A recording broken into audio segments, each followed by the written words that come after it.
All right, so joining us is Tony Altimore to talk conference realignment. It's certainly a unprecedented time in the landscape of college athletics. I think you're seeing the beginning of seismic shifts. You've seen some seismic shifts already. We could see a complete makeover here in the next year or upcoming couple of years. Tony, really appreciate you taking some time to talk through conference realignment. Give the audience a little introduction about yourself. I want this to be as unbiased as possible, so I really appreciate you taking some time to talk through how you see UConn fitting into the grand scheme of things in college sports. Sure. So my background, I actually work typically in corporate strategy consulting. I have kind of a wacky background that has ranged from some work in investment banking with Credit Suisse. I spent a while with Central Intelligence Agency, and then I've done consulting work with TIA, with Bonner Deloitte, with Booz Allen, and now I have my own firm. But for a lot of my life, of course, I've always been a big sports fan. My dad played for Michigan State. I went to USC, and I worked in the athletic department at USC for 4 years of undergrad, and then actually raced on a cycling team at the University of Pennsylvania while I was doing my MBA at the Wharton School.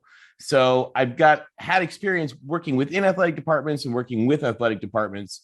And one of the things that I really found during conference realignment is that sports fans don't know how to think like university presidents. They don't think like university executives who are running. I mean, you think about big universities, a university executive is running a giant university enterprise. They're usually CEO of a huge healthcare system.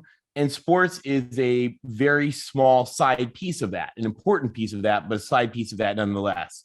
And so during conference realignment, particularly, I love to help with our sports fans and our sports media, and then my clients as well, in helping them understand how university presidents think and how they can best position themselves for success. Now, looking at realignment, this isn't anything new. I think major realignment started in the early 2000s in modern day realignment. Yeah, I would say it's actually not very different. If you read the old stuff from Michigan State's joining the Big Ten in 1949, a lot of it could have been written today. Yeah.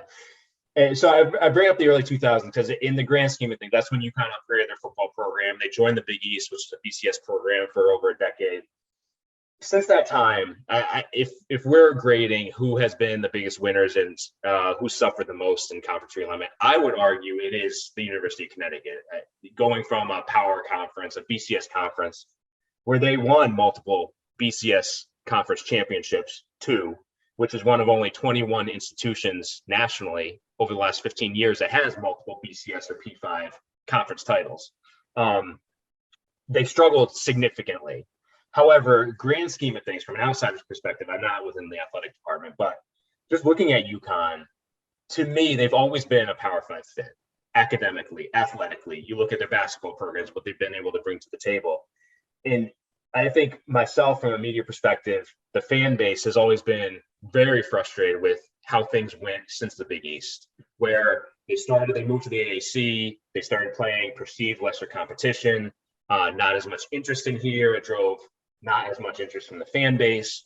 You saw not as high recruiting rankings during that time.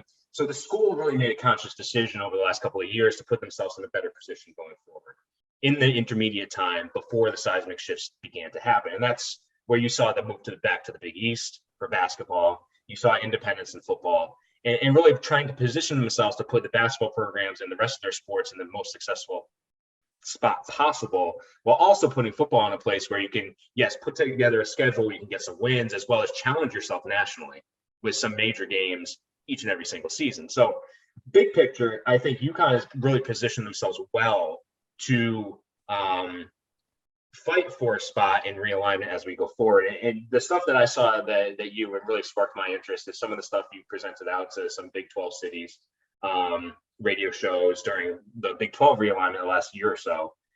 Sparked my interest because I did see UConn come up in several of the things that you put out there. So I know over the last couple of hours, it seems, since we talked yesterday for the first time, you were able to put some slides together from a UConn perspective to see, are my thoughts, are my perceptions of UConn as a whole as highly regarded when you look at comparisons with other schools, other institutions in the P5? Is UConn a fit? So I know you sent me some slides before this. I had a chance to scan through. I think the fan base is going to be very interested in what you have to share.